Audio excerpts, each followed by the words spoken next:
Welcome everyone, this is DerekJ Speaks, bringing you a recap of WWE Crown Jewel 2022 live once again from Saudi Arabia, where to the shock of absolutely no one, Roman Reigns defeated Logan Paul to retain his undisputed WWE Universal Championship.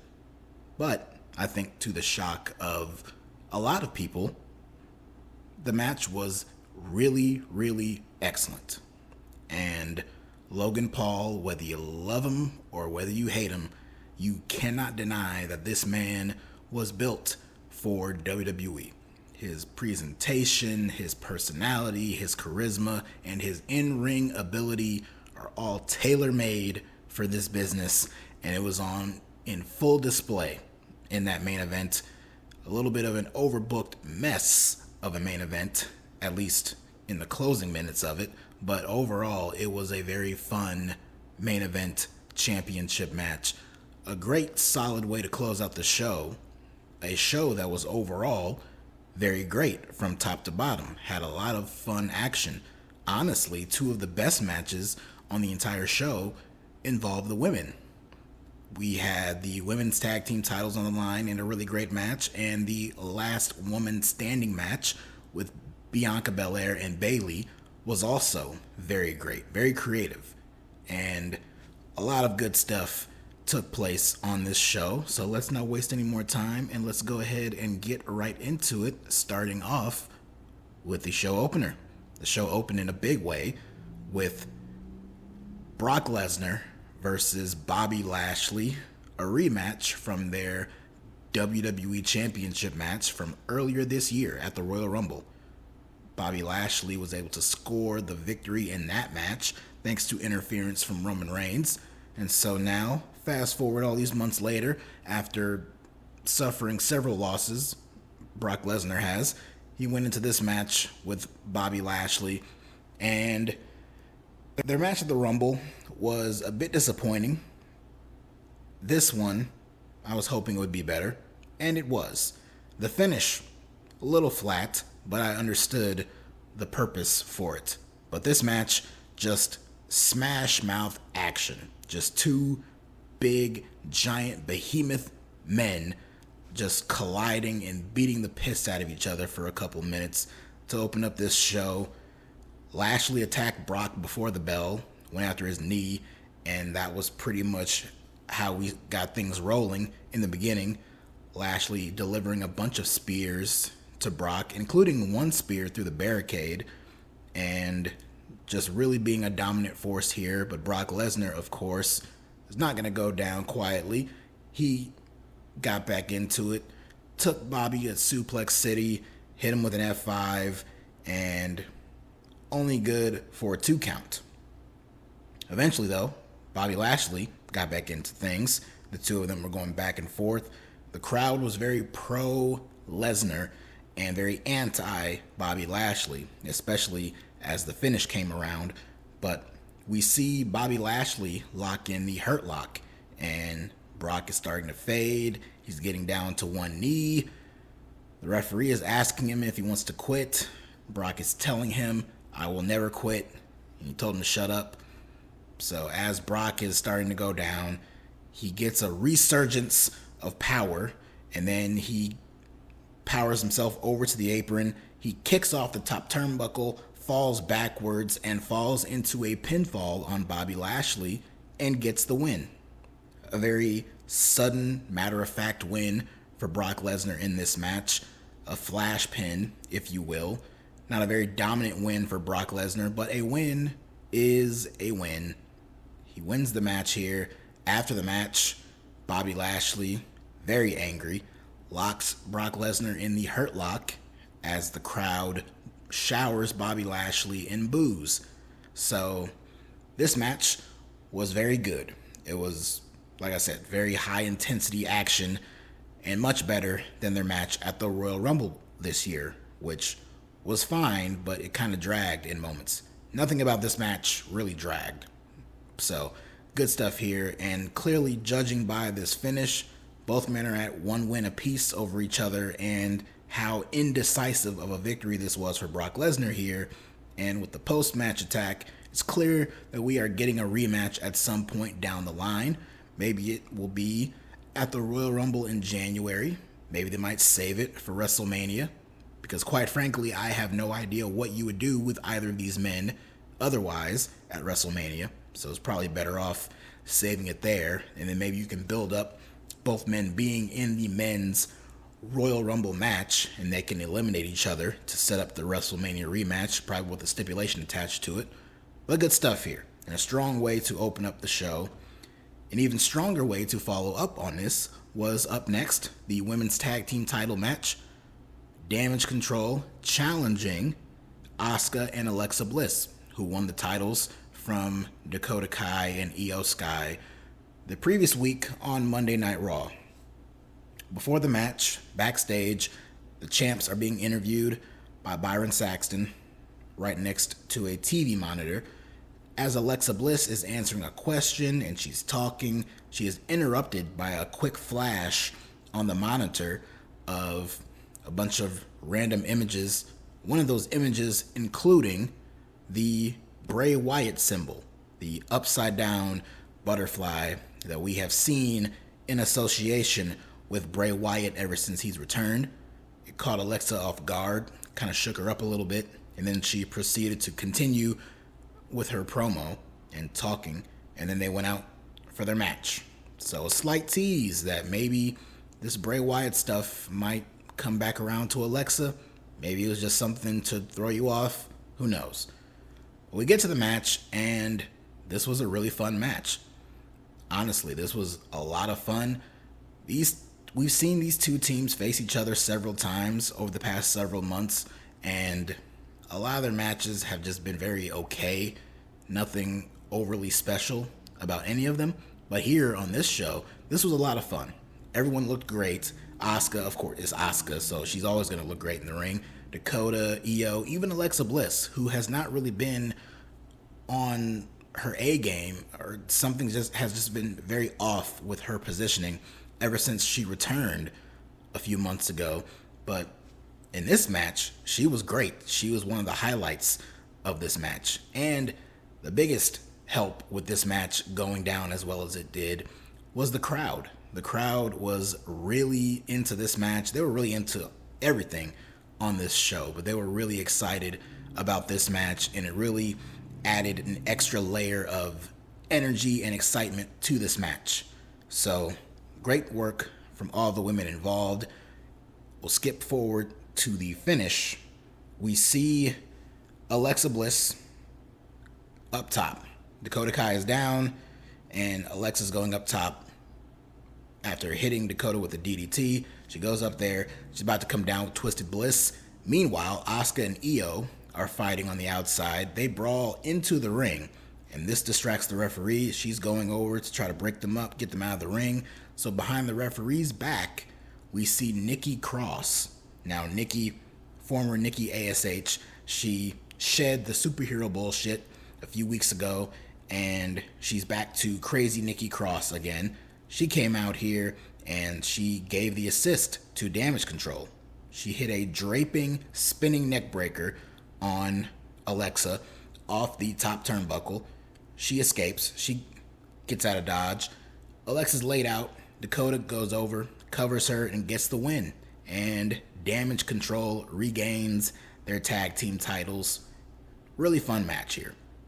All the women involved, especially Alexa, out of all of them. Great stuff here. Up next, we had a steel cage match. Karrion Kross and Drew McIntyre in this long rivalry between the two of them that have been spanning a few months now. Gotta believe it's coming to a conclusion now with this match. The whole purpose of the cage was to, in theory, keep Scarlett out of things and prevent her from getting involved, but she still provided a distraction for Drew McIntyre and was still helping Karrion Kross at different points. It was getting good heat, and it works. She's serving her role. It's just, I feel like someone like Karrion Kross and that character should not have to rely this heavily on Scarlett interfering on his behalf. I don't really recall her doing it that much in NXT. Her presence and all that, along with his character, is great. But I just don't see the need for her to constantly be this much of an interference and play this vital of a role in him winning matches or gaining an upper hand in his matches as much as she does. So, Drew McIntyre, he gets distracted by her a few points in this match, and at one point he does so and ends up getting attacked from behind, gets locked in the Kross jacket, and then as he's on his knees with his back turned, he gets hit in the back of the head with the Kross hammer from Karrion Kross. Kross goes to climb up and out of the cage to win the match. Drew McIntyre regains his composure. He gets back up and he climbs up after Karrion Kross. And as both men are up there, we get a giant superplex crashing down into the ring. Very nice. Very simple, yet very effective in a cage match like this. Great stuff. As Drew tried to walk out of the door, Scarlett was right there, and she maced him right in the eyes, just like she did at Extreme Rules. So there's no go for Drew McIntyre here, and the two men start brawling again. Eventually, Drew is once again in a position to escape the cage through the door, but Scarlett is right there, and she gets the key to the lock. She locks the door. At this point, the door was still open, but she proceeds to close and lock the door. She is holding the key. Drew McIntyre is staring down at her, and he makes her look like a complete fool by just simply climbing out over the top of the cage. And she realizes what's going on. She hurries up and goes back over to the door to try to unlock it. She does, and is trying to pull Karrion Kross out of the cage, but it's too late. Drew McIntyre has already hit the floor, and he wins the match. So, not necessarily an ideal scenario for Karrion Kross to suffer his first loss since coming back in this match, but you know, he didn't get pinned, and he didn't really lose a whole lot from this loss. He'll be fine, you know. And Drew McIntyre, honestly, Drew needed the win a little bit more here. So the feud has been good. Karrion Kross has been cutting some really great promos and all that stuff. This was the best in-ring performance that I've seen him in since coming back. He and Drew had a much better match here than they did at Extreme Rules. So kudos to both men for that. But I think I'm ready for this to move on. So good stuff here. Up next, we had a 6-man tag team match. The OC, AJ Styles, Carl Anderson, and Luke Gallows, but Michael Cole called him Doc Gallows at one point. So those three taking on the Judgment Day men, Dominic Mysterio, Finn Balor, and Damian Priest. And of course, Rhea Ripley, the real leader of the Judgment Day, was on the outside. The real story and highlight of this match had nothing to do with any of the 6 competitors in the match. It had everything to do with Michael Cole on commentary. Michael Cole was very interesting on commentary here with many of the factoids and tidbits that he was dropping in this match. He mentioned how Finn Balor was the originator of the Bullet Club. This is the first time we have heard the Bullet Club name mentioned intentionally on WWE programming. We've heard it dropped here and there, but never on a live show have we heard someone intentionally go out of their way to mention the Bullet Club. So that was interesting here. As I mentioned, he called Luke Gallows Doc at one point. He mentioned how Carl Anderson is the current IWGP Never Openweight Champion. So Michael Cole was very interesting in this match. But to the credit of all the competitors in the actual match itself, they were putting on a good performance. Nothing overly special about the match. It's nothing different than you would see on any random 6-man tag team match on an episode of Raw or something like that. We did get a really cool spot where a bunch of big things were happening all at once. So we see Carl Anderson and Damian Priest in a superplex spot.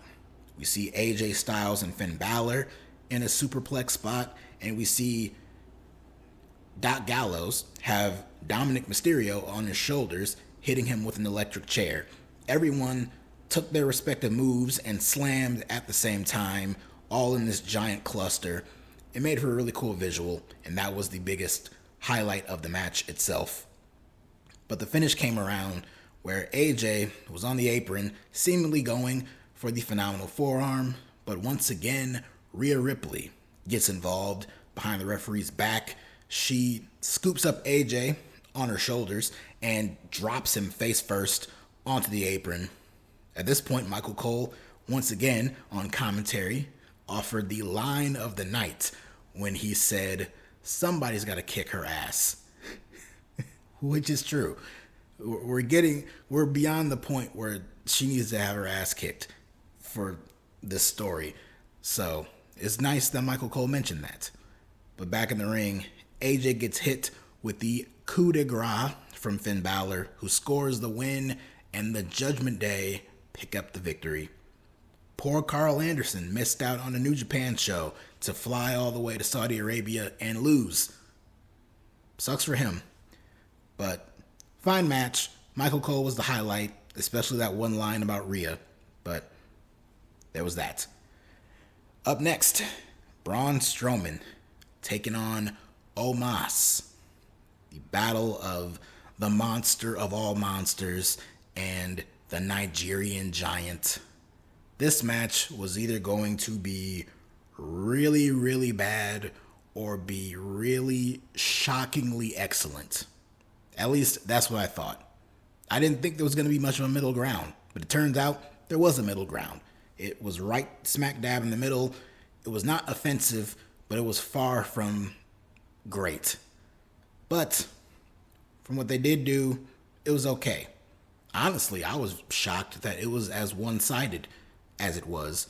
Omos was dominating this entire match. He was tossing Braun Strowman around, hitting him with a bunch of slams, just really taking control of this entire match. He was talking shit and trash talking and all that stuff throughout the entire match. And Braun tried to get some offense in. He got in a few offensive shots here and there. At one point, he tried to do that thing on the outside where he runs around the Strowman Express or whatever, and he just runs right into Omos, who just clobbers him and takes him down. And then Braun really didn't have much offense after that. But then the finish came. Braun's in one corner, Omos is in the other. Omos charges at Braun. Braun moves out of the way. Omos collides with the turnbuckle, and he gets scooped up and is hit with a power slam from Braun Strowman, and he gets the 1-2-3. And that was it. It was short. It was not nearly as awful as I was afraid it might be. And Braun won. The right person won. I don't think Omos needed to get the win here. Omos, he is what he is. But Braun Strowman is someone, whether you like him or not, he is super over with the crowd. You heard it on this show. He's super over with a lot of the crowds over in the States. He is someone who you could conceivably build up to eventually challenge Roman Reigns for the Undisputed Championship. So to give him a big win on a show like this was the right call. Speaking of Undisputed, up next was the Undisputed WWE Tag Team Championship match. The Usos defending their titles against the Brawling Brutes, Butch and Ridge Holland. No Sami Zayn on the show for obvious reasons, but in spite of that, the fans were still chanting, "We want Sami." And Jey Uso was hearing this, and he was getting mad and shouting back at them, "You ain't getting Sami," which was true. It was a shoot. Sami Zayn was not going to appear on this show because Sami Zayn, quite frankly, is not allowed in the country of Saudi Arabia, which is why I just find it funny. This man has been such a tremendous character on TV for several months now and has been a consistent highlight, an MVP of every show that he's been on throughout this entire storyline, that even in a country that he is not allowed into due to his background, they still chant his name during a match where he has no presence whatsoever. So that's just more of a power of Sami Zayn and how great he has been in this role. But as for the people who actually were in this match, it was a very good match. We've seen this match already on TV a few weeks ago on SmackDown. That was good too. This one was even better than that. This was a really great match. Butch, Pete Dunne, call him by his real name here, was definitely the star of the match. Ridge Holland had his moments. He's still a little clunky and awkward at some points. And of course the Usos, I mean, right behind FTR, in my opinion, one of the best tag teams in the entire world, especially in 2022. They are just on another level right now.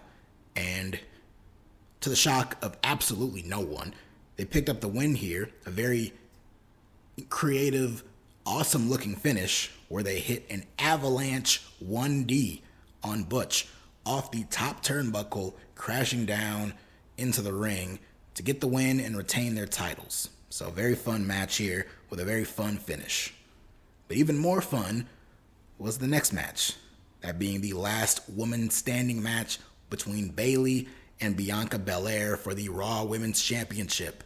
This match was great. I can't even begin to talk about every single thing that happened in this match, but things started out kind of slow. Nothing overly spectacular in the opening parts of the match, but things turned around when they found themselves going up the ramp onto the stage. Bianca was trapped in the steel steps, pressed up against the ring. She managed to escape it. She got her hands on a kendo stick and just started to chase after Bayley with the kendo stick, and she chased her all the way up the rampway with that kendo stick, but eventually Bayley hit her with the Bayley to belly on the stage. And then Bayley finds an equipment cart. She rams it at Bianca, and Bianca, after being hit, immediately falls into the cart. And Bayley closes it. The referee's counting. As Bayley is kind of hovering over the cart, Bianca just powers her way out of it and just busts out. The lid hits Bayley in the face. So Bianca gets out. She's fighting her off. Bayley gets out of camera view again, and this time she comes back around driving a golf cart. And she tries to run down Bianca. Bianca sidesteps it. She gets in there. She's knocking Bayley down. Both women find themselves on top of the roof, and they continue to brawl. Bianca gets the better of her, and Bayley, while laid out on this roof, is forced to go on a joyride as Bianca gets behind the wheel of the golf cart and just mows it down the rampway back over to ringside. Bayley's up top on the roof, and she's pulling on Bianca's braid, and she's trying to kind of yank on her and all that. And then Bianca yanks Bayley off of the roof and slams her onto a table. The idea was that she would go through the table, but that table did not break. I am the table indeed, and it looked brutal. It was a very brutal landing and very brutal, ugly sounding thud for Bayley here. But they thought on their feet, and Bianca carefully picked Bayley up in position for a powerbomb, and she powerbombed Bayley through the table anyway. So they got the table break. Back in the ring, Bianca power slammed Bayley onto a pile of steel chairs, and then while Bayley is still laid out on those chairs, Bianca goes up top, comes down, trying to hit a 450, but Bayley moves out of the way, and Bianca crashes onto the chairs. They fight some more, but in the end, Bianca lifts up Bayley, hits her with a KOD onto a steel chair that was seated upright. Bayley lands on it, knee first, her surgically repaired knee. So she's down, and then Bianca proceeds to trap Bayley between the two halves of a ladder. So she traps her under a ladder, and then she sandwiches her in between the ladder. And then she slides it underneath the bottom turnbuckle, so Bayley is trapped. It looks like Bayley can easily just slip out and escape, but I guess you're supposed to believe that this is a very heavy steel ladder, and the bottom turnbuckle is very stiff and all that kind of stuff, so it's making it impossible for her to get out. It looks like her body was halfway out. She could have gotten out. Either way, she couldn't get out, so she couldn't get to her feet in time. So Bianca wins. She retains her title. She's still the Raw Women's Champion. Great match. The finish, a little goofy, just a little bit. But overall, there was a lot of creativity had in this match, and I really enjoyed it. Up next, we had a Bray Wyatt segment. Bray Wyatt has been a top draw for WWE ever since coming back. Even before he came back, he was a top draw for them. So they wanted to get a spot for him on this show to further progress the storyline that he is having with himself and Uncle Howdy and all this stuff going on. But Bray comes out, makes his entrance. Love the new theme song, the Code Orange song. Where is it out on Spotify? I need an update. Is it on Spotify yet? I don't know. The song is dope, though. The fans, of course, are going crazy for this man. He gets the mic, and he's beginning to speak. He's talking about how he comes from a wrestling family. It's the first time we've heard a reference to this. Of course, he's a member of the Rotunda family, so he's talking about that. He talks about how he has always had this desire to be great, but that desire grew more into him wanting to become greater than every member of his wrestling family. The fans eating out of the palm of his hands here. They're just loving everything that he's saying. He says that he gave in and he made a monster out of himself. Of course, referencing the Fiend, I presume. And he put that mask on and he became untouchable. He became a man with no fear, felt no pain, all of this stuff. But along the way, as he became this monster, he found himself on an island unto himself, isolated from everyone else, pushing away people close to him, all because of this monster that he created.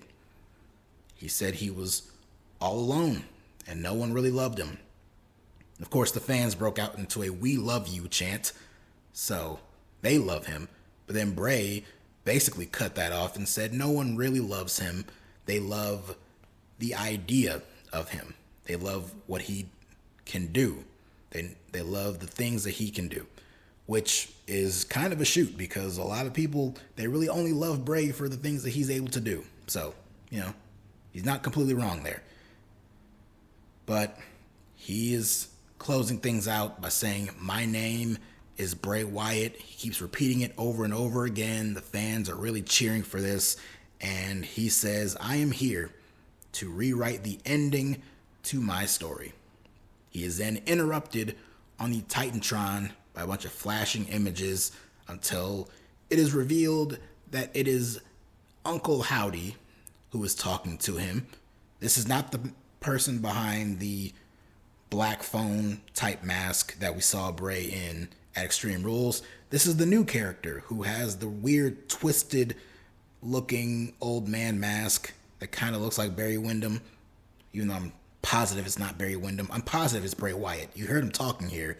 It just sounded like Bray Wyatt with a distorted voice. So it's not Bray, but it is this version of Bray that he is trying to keep down and trying not to let back out again. But Uncle Howdy is telling Bray that eventually you will give in. And all of this, it is coming to you. So it gets cut off. Bray's still in the ring. And the crowd starts an Uncle Howdy chant. And that's the end of the segment. So we're not really in a position where Bray is feuding with anyone. We have no direction on when he's going to start an actual program and feud with another person on the roster. Bray Wyatt is in a feud with himself, with his own inner demons, fighting and battling his own personal trauma, and we're along for the ride. Now, whether you like this story and whether you have the patience to put up with this, because in a way, this is more of the same. We've been seeing weeks and weeks of just this with no significant development on it. So I'm sure many people are feeling a little like, okay, let's speed this up. I'm kind of there, but not completely. I'm still along for the ride here. I'm still following along with the story. It is still a very compelling story. And I'm not ready to rush Bray Wyatt into a feud for a championship match with Roman Reigns or anything like that. Let's let the story play out. I'm sure this is building to him eventually giving in. This is not going to be a story about him overcoming anything like that. It's going to be most likely him giving in to whatever this inner demon is, whatever the mask is. It's going to be him giving into it and just becoming unhinged and unleashed on this roster. So I'm still into it. And then finally, the main event for the undisputed WWE Universal Championship. Roman Reigns defending the championship against Logan Paul, who is competing in only his third ever pro wrestling match. But my God, you would never know it. This man is great. I am in no way a big Logan Paul fan at all. I don't really care for him much, or his brother Jake. So, take it or leave it, whatever. I don't really care. In this match, you could tell that Logan Paul is committed to this stuff. He has put in the work. He's been trained by Shawn Michaels and Hurricane Helms and Drew Gulak. You saw a little bit of homage paid to Shawn Michaels a little bit later on, deeper into this match. So the dude has been putting in the work, and it's reflecting in this match. This is his third match, and he already looks better than the previous match and even the one previous to that. And in each of those matches, he looked really impressive. So it's cool to see. He did not look out of place in there with Roman Reigns. Of course, Roman Reigns is the big established star. He is the final boss. He is the champion. He's been champion for 2+ years now. He's been on a dominant run. So he played his part very well in this match, being very cocky and arrogant and looking down on Logan Paul. But in Logan Paul's case, he was also very cocky and full of himself at different points in this match too. At one point, this man, Logan Paul, hits Roman with a buckshot lariat. He hits Hangman's finisher. Hangman Logan Paul here, hitting the buckshot lariat. Honestly, it looked just as impressive as Hangman's buckshot lariats. And I'll do you one better. That buckshot lariat looked way better than when CM Punk attempted to hit the buckshot lariat earlier this year. I know it's very easy to crap on CM Punk right now, but come on, it's true. So he hits the buckshot, but it's only good for a 2 count. Roman slowed things down, worked over Logan Paul, locked him in a headlock, started trash talking him, looking into the camera. He's calling out YouTubers. He's talking about KSI and Mr. Beast. Roman Reigns is a menace, and I love it. But Logan Paul made a comeback. He hit a flying forearm, and both men were down, and he hit the kip up, just like Shawn Michaels. He even went to the corner and started tuning up the band, stomping the mat, warning his opponent that he's about to hit him with a move, which never made sense when Shawn Michaels did it, even though I love Shawn Michaels to death. Never made sense when he did it. Didn't make sense when Logan Paul did it here, because what happens more often, more likely than not, is what happened here. He goes to deliver the super kick, and then Roman catches him and catches his boot, and then he ends up hitting him with a rock bottom. An enziguri, but it's a rock bottom. Only good for a 2 count, though. Roman goes for the Superman punch, but Logan ducks it, and then he clocks him with a punch. That one lucky punch, that one lucky shot that they've been talking about all these weeks. And then Logan hits him with his own Superman punch, takes down Roman, goes in for the cover, and only gets a 2 count. Then both men find themselves on the outside. Logan's in the front, or he's looking over at the front row with seemingly 2 fans, but I guess they might have been his co-hosts from his podcast. So he's looking at them, he's slapping hands with them. He takes one of their phones, and as Roman is laid out on the Arabic announce table, Logan, with the phone in hand, is taking selfies, pointing at the crowd, live streaming, whatever the hell he's doing. He gets up on the top turnbuckle, and he just flies halfway across the country, and he just slams right onto Roman Reigns, crashing through the table, all the while the phone is in his hand. And the collision just was brutal. This was a great spot here. So at this point, this brought out the Usos, who came out there, and those 2 guys in the front row, they ended up getting their asses kicked by the Usos, got thrown into the ring, hit with super kicks, and then we hear the theme music for Logan Paul's brother, Jake. Jake comes out, and he cold cocks and knocks down both Usos. So your soon-to-be longest reigning tag team champions of all time both get single-handedly knocked down by Jake Paul. There you go. Out at this point, Jake goes to the outside. He encourages his brother to throw Roman back in, which he does. Logan goes up top, hits another frog splash, only good for a 2 count. Now Jake Paul is out there at ringside, and then we hear the theme music for Solo Sikoa, who comes out there, and the referees follow, and they're trying to get in between Solo and Jake Paul, because that was going to be a hell of a collision there. Would have loved to have seen how that would have gone. I guess it's smart that they just held them apart like that.